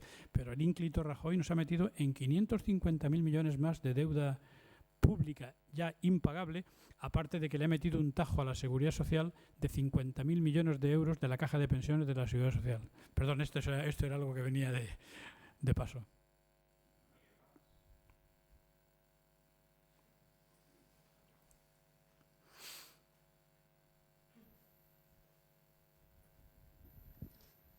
¿Nos podías hablar un poquito sobre las energías libres y las corporaciones de las farmacéuticas en todo este tema? Bueno, es un tema que toco muy tangencialmente en algunos de mis libros, muy tangencialmente realmente. Aquí una pequeña nota sobre ello. Hay 3 libros en los que hablo. Vamos, ¿quién no se acuerda, que tenga una cierta edad, de que en muchos sitios, en muchos países, incluido España, hubo 2 o 3 veces en las cuales alguien inventó un motor de agua? Y se acabó. Y se acabó. Parece que hizo alguna prueba, que la cosa era verdad, que funcionaba. Yo personalmente he visto en Madrid, en unos talleres, como un alternador de 1,5 caballos funcionaba con una mezcla de 20% gasolina y 80% agua durante media hora. Eso lo he visto yo, no me lo ha contado nadie. Pero los motores de agua, pues, ¿qué pasa? Que estaban las 7 hermanas, las 7 compañías petrolíferas, que no pueden dejar de sus intereses, ni de vender petróleo, ni de ensuciar el ambiente, ni de enviar CO2. Y entonces, pues mire, en algunos casos les comprarían la patente, en otros casos les acosarían y les amenazarían, y en otros casos les desaparecerían directamente, ¿no? Entonces, yo, como digo, no soy un gran experto en ello, porque yo soy de letras, no soy de ciencias, ¿no? Pero sí debo decir que, por ejemplo, menciono en Crisis Global 2, culpable del sistema, en el capítulo, en el 4, aquí, sí que hablo tangencialmente de nuevos conceptos y paradigmas, posibles energías libres secuestradas, o Nikola Tesla, no se sabe quién era Nikola Tesla, pero vamos, era un gran inventor serbo-croata que vivía en Estados Unidos, que incluso llegó a demostrar a principios de los años 1900 que la electricidad podía transmitirse ya sin hilos, ¿no? Pero que fue descreado totalmente porque este señor tenía inicialmente como financiador a J.P. Morgan, el dueño de una de las grandes bancas judías, ¿no? Internacionales, ¿no? Y cuando le dijo que tenía este sistema y que Morgan le estaba financiando, y le dijo, bueno, dijo Nikola Tesla, un soñador que revolucionó el mundo, pero era soñador, era idealista, y le dijo, señor Morgan, pero esto quiere decir que la humanidad podrá tener electricidad prácticamente gratis. Y cuando yo lo de gratis, J.P. Morgan dijo, ¿qué voy a hacer con los millones y millones de kilómetros de cable de cobre que tengo para hacer los tendidos y no sé qué, no sé cuántos y tal? Total, que dejó de financiarlo, ¿no? Y los inventos que se ocultan en la humanidad. Esto lo tengo en el Crisis Global 2. En el Nuevo Orden Mundial tengo también un capítulo, que vamos a ver, es el 10.3, solamente para leerle un poco de lo que va. 10.3, ¿dónde está la energía libre? ¿Qué fue de la energía libre? Actual estado de la tecnología, energía radiante, motores accionados por imán permanente, calentadores mecánicos, electrolisis supereficiente, motores de explosión o vórtex, tecnología de fusión fría, bombas de calor asistidas por energía solar y quiénes son los enemigos invisibles de la tecnología de la energía libre. A mí algunas de estas cosas, como soy de letras, me sientan casi a palabras raros, ¿no? Pero bueno, entiendo el concepto, ¿no? Entiendo el concepto. O en la derrota de la globalización, en el capítulo 2 también, dentro de las limitaciones ecológicas que hablo que va a tener el sistema mundialista para hacerse con el poder efectivo, hay un capítulo que habla de algunos heterodoxos, que si existe el maná realmente, o la manipulación de la CIA y el Majestic MJ-12, o muertes y secretos, cómo está la muerte asociada de muchas personas asociadas a estos secretos. Más que estos y la convicción de que, por ejemplo, en otros campos, pues como la comunicación o como la informática, imagínense ustedes lo que ha variado y lo que ha avanzado la informática, por ejemplo, que tenemos hoy día. ¿Por qué no ha evolucionado los motores de explosión y siguen necesitando gasolina, petróleo? ¿Quién ha preguntado lo de las energías alternativas? ¿Tú? No. Señor... Sí. Bueno, yo os voy a comentar un caso mío personal. Yo tengo instalados unos paneles solares.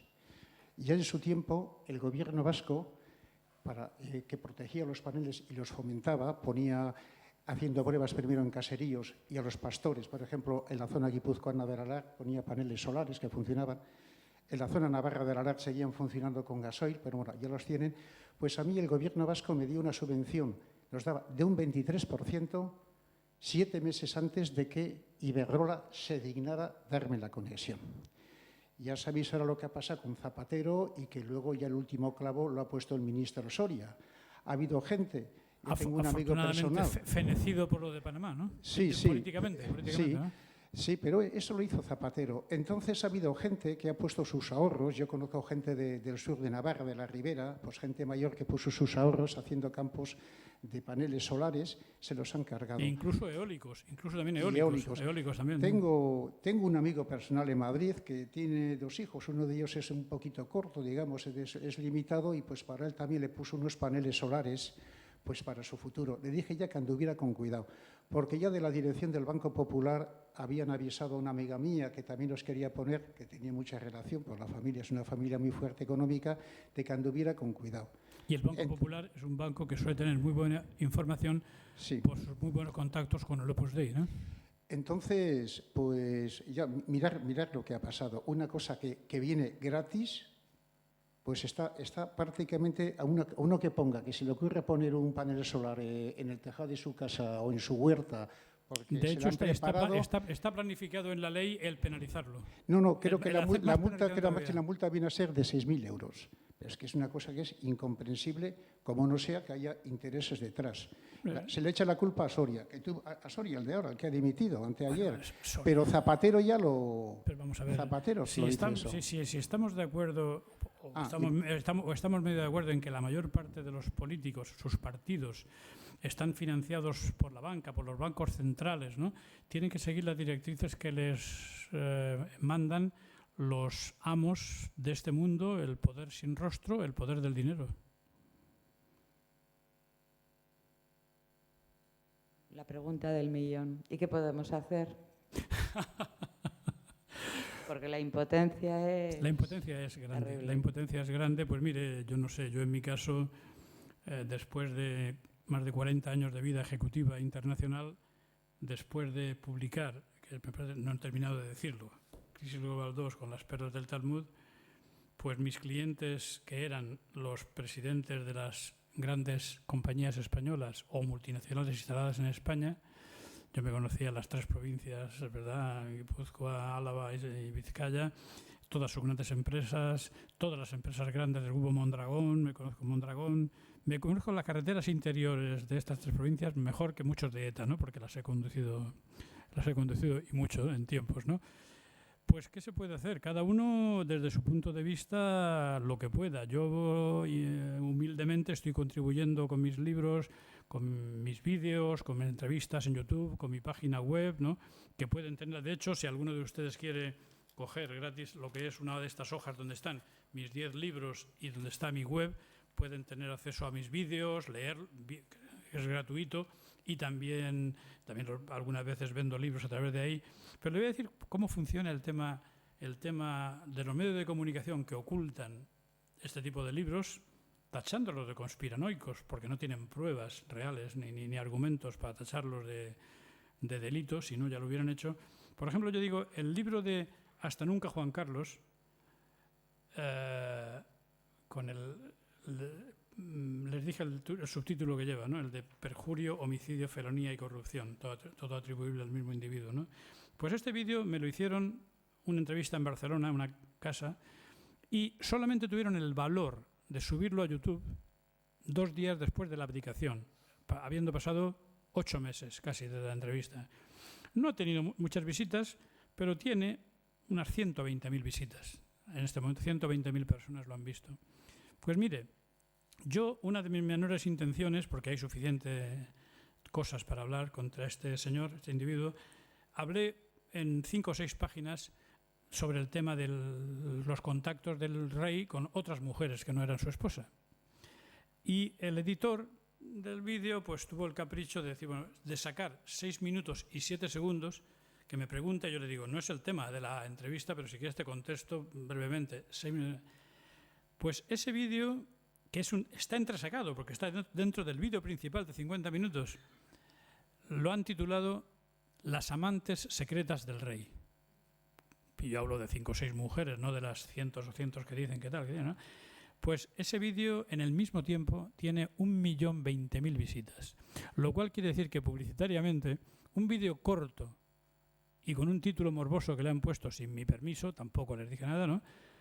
La clase de lectura, la clase de visitas que puede tener del gran público en visualizarlo, ¿no? ¿Pero qué podemos hacer, señora? Yo lo que puedo. Mi trabajo como director de una empresa de consultoría, ¿no? Cuando hablé de culpable el sistema, liberalismo, masonería y sobre todo perlas del Talmud, mis clientes, esos presidentes de grandes empresas, dejaron de recibirme y me condenaron, aparte al ostracismo mediático, a la ruina y a la asfixia económica que llevo viviendo desde entonces. Por eso, si alguno de ustedes compra alguno de los libros, me dará una pequeña ayuda y contribuirá a que siga en mi lucha. Aquí hay uno. Bueno, también un señor. Una pregunta. ¿Cuál es un poco la esperanza que va a dar como para que ellos van a fracasar? Bueno, para mí son 2 libros míos. Está el contenido de la derrota, lo que creo que va a ser la derrota de la globalización, que hablo de las 5 limitaciones de tipo natural que evitarán el que ellos lleguen a tener el control de facto del mundo. Bueno, hay cuestión de leer, es un libro denso, hay que leer mucho sobre él, ¿no? Y también tengo otro, que no lo tengo aquí encima, pero que está allí a la venta, que se llama Lo que viene por delante. No son buenas noticias. Se llama Colapso financiero mundial. En el año 2008 tuvimos una mini crisis. En el año 29 del siglo pasado tuvimos una gran depresión. Para mí lo que viene por delante, por diversas razones, es un libro de 300 páginas, vamos a algo de muchas peores consecuencias en el campo financiero. Financiero, me estoy refiriendo al campo especulativo financiero. Es decir, a los activos financieros o monetarios que no tienen ningún respaldo alguno. Porque les voy a decir una cosa, les voy a adelantar un dato que está en el libro.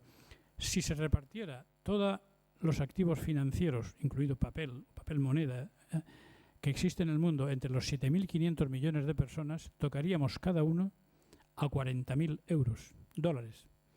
Como hay mucha gente que no tiene ni 40.000, ni 10.000, ni 100 dólares, quiere decir que hay una muy mala redistribución y unos pocos lo tienen casi todo, ¿no? Pero es que si se repartiera el oro que existe, el que está ya fuera de las minas, en lingotes o en joyas, entre toda la población, tocaríamos únicamente a 800 dólares. Lo cual quiere decir que hay un desbalance de moneda fiduciaria 40.000 y valor real que valga algo 800.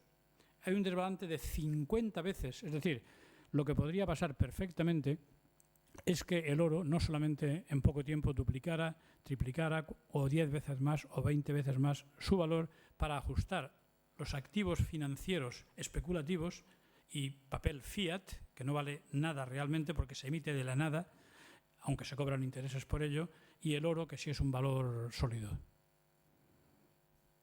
En cierto modo, yo parte de mi pregunta iba un poco con relación a lo que ha preguntado la señora.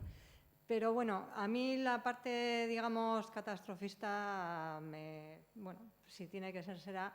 Me gustaría que nos desgranase un poco más esas 5 limitaciones naturales que se supone que van a evitar que este contubernio se haga con el poder tendría mundial. que contar todo el libro, no hay el tiempo. Lo que sí puedo lo que sí puedo decirle es el nombre de las limitaciones, ¿no? Por ejemplo. El nombre Gracias. Necesito cambiar de gafas. Mire, lo que es un poco el índice por encima. Limitaciones de tipo espiritual. Hablo, por ejemplo, de la nueva era y sus fachadas, que no pueden durar para siempre. Hablo de las sectas satánicas. Hablo de las 2 religiones mayoritarias, la cristiana y la islámica. Hablo de la operación Rayo Azul, que es una operación que puede ser hecha, existe la tecnología, para mostrar una teórica venida y proyección de Cristo o de aquella persona que esperan las diversas religiones a ser proyectadas desde satélites. Existe la tecnología.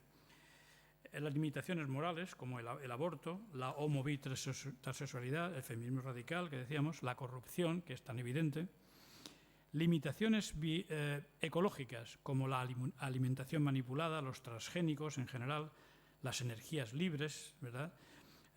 Las estelas en el cielo, esos chemtrails de los aviones que nos dejan, o el proyecto HARP, que puede producir sequías e inundaciones y sismos. No sabemos de los sismos que se están produciendo últimamente, mucho más que de lo habitual, cuántos son naturales y cuántos son posiblemente provocados por este sistema que puede hacerlo. Estamos hablando de limitaciones sociopolíticas.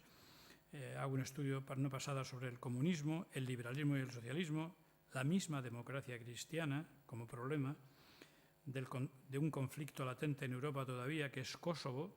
Nos trajeron una guerra a Europa después de la Segunda Guerra Mundial y nos trajeron otra que fue contra Serbia, contra Yugoslavia, para deshacer a Yugoslavia, pero en Kosovo existe otra guerra pendiente todavía.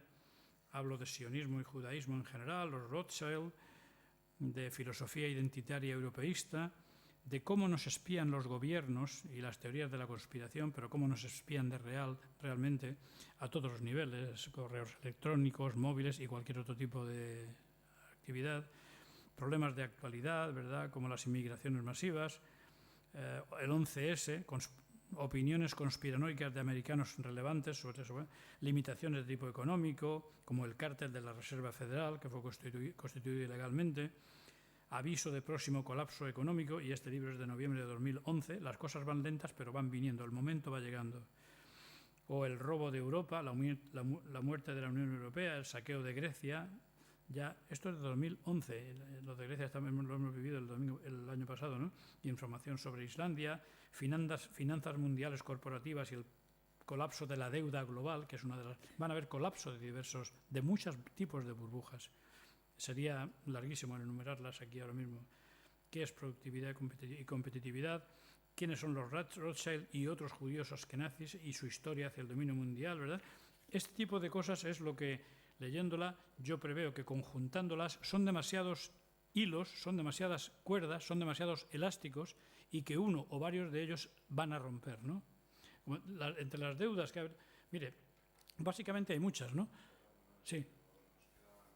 Sí, perdón. Y habrá preguntas. O si alguien quiere comprar algún libro, habrán preguntas. Como les digo, tenemos 15 minutos todavía antes de tiempo de disposición de sala o para hacer preguntas, o si alguien quiere a la salida comprar algún libro, yo se lo dedico y, en todo caso, muchísimas gracias por su asistencia. ¿Alguna pregunta? Un comentario, sí. Bueno, yo les animo a todos a buscar una información que la encontré en Internet y que casualidad, por tanto, la he perdido. El 80% de la alimentación del mundo, en el 20% restante, pues está lo que comemos aquí de nuestros caseríos, lo que comen los mongoles, lo que comen lo que sea. El 80% está curiosamente, además venía al cuadro, son 10 empresas. Luego esas 10 tienen más ramificaciones y me quedé, una de ellas me acuerdo que era Nestlé. He perdido la información, Nestlé, es importante. Y luego sobre el futuro económico, las condiciones que va a poner el Fondo Monetario Internacional. Se puede leer eso tranquilamente en los periódicos, en expansión así. Para el 2017 a España van a ser atroces. O sea que aquí no hay brotes verdes. En España, vivimos en España, vamos a vivir en España, sí, pero las consecuencias de ese colapso pues financiero son mundiales. Al parecer va a ser durísimo aquí. Sí. Bueno, y señora, yo le digo a la señora que habló antes, yo le agradezco mucho su comentario, no aprecie que lo que yo estoy diciendo es catastrofista. Yo creo que para mí, es realista y está basado en información. El libro del colapso financiero, como te digo, está ahí, vale 20 euros, son 300 y pico páginas. Después de leerlas, su opinión puede cambiar mucho. Sí, por favor. ¿Qué opina usted de la posición y de la actuación del gobierno ruso, concretamente de Putin, en la actualidad? A mí me da la impresión de que, vamos, yo lo veo como un salvador, o está también influenciado. No creo que sea el Mesías prometido, ¿no? Primero de todo, pero sí debo decir que hay muchas cosas, no todas, pero muchas cosas que me gustan de la posición última de Putin. No pudo reaccionar a tiempo cuando la destrucción de Libia por parte de la OTAN, ni ellos ni China, pero sí lo han hecho en Siria, bloqueando en Naciones Unidas el corredor, el que serviría para exterminar totalmente a Siria. Y desde luego la actuación valiente que ha tomado desde finales de septiembre, pues destruyendo el 40-50% de las infraestructuras de ISIS o Daesh, lo han dejado en posición de que estos criminales terroristas come corazones y come hígados puedan finalmente ir siendo destruidos por las tropas del gobierno sirio y otras que están colaborando, como las del gobierno iraní, y los mismos, es decir, Rusia sigue estando allí, se ha llevado una parte de los aviones porque ha cumplido pero siguen aviones allí en actuación, y sobre todo ha dejado instalados los sistemas SS-400, que es el sistema antiaéreo más terrible y más demoledor de todos los sistemas del mundo, muy superior a los americanos. Con lo cual el cielo sirio sí está libre de lo que quieran los rusos que esté libre. Es decir, que a mí me parece muy bien muchas de las cosas. Además, Putin ha dicho que la única forma de luchar contra la globalización es con un resurgir de los espíritus nacionales, igual que él está haciendo con el espíritu nacional ruso, ¿verdad? Solamente se puede luchar a nivel de cada nación, dentro de cada nación, contra las oligarquías imperantes. El jugar a nivel internacional es muy difícil porque ellos tienen todas las claves internacionales. O, por ejemplo, en el aspecto moral, lo ha hecho también muy bien. Ha dicho, por ejemplo, que ha criminalizado el que se haga proselitismo con los mayores, por supuesto, en general, pero sobre todo en las escuelas y con los niños, de cualquier tendencia sexual no tradicional, ¿no? Lo ha dicho con eufemismo, pero lo ha dicho suficientemente claro, ¿no? También cuando el rey de Arabia Saudita quiso hacer una mezquita, le pidió hacer una mezquita en Moscú, dijo que muy bien, que esto lo encontraba perfecto, pero que le autorizaría a que él abriese una iglesia ortodoxa cristiana en Riad, a lo cual el rey tuvo que contestarle que eso no podía ser porque la cristiana no era la religión verdadera. Y le dijo Putin, bueno, pues hasta aquí hemos llegado en la conversación. Tome usted nota de que igual que usted no lo acepta, yo tampoco voy a aceptar que se abra una mezquita en Moscú, ¿no? O sea que son cosas positivas que le veo a Putin, ¿no?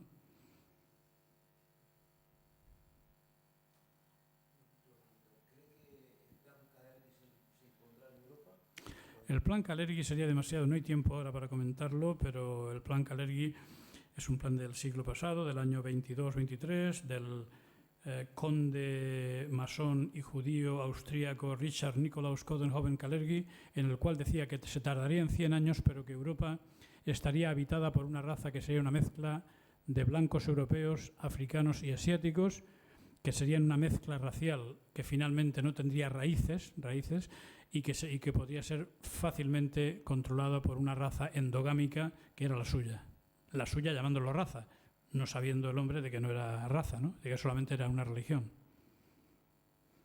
Pero es el plan y esto que hemos visto el año pasado por parte de Turquía, de dejar pasar, forma parte de ese plan Kalergi para diluir a la etnia blanca, a la raza blanca y a los valores blancos y cristianos sumergirlo dentro de una inmigración masiva, cada vez más masiva. Es un plan que ya dijo entonces, tardaremos 100 años o más en este plan, pero lo cumpliremos.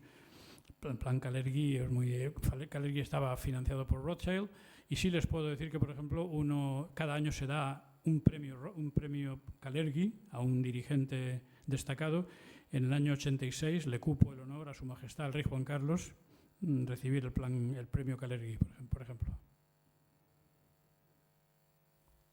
Yo lo que le digo solamente es que si alguien quiere comprar algún libro, tenemos el tiempo justo de comprarlo y de dedicarlo porque nos van a echar dentro de 10 minutos de la sala. Muchísimas gracias.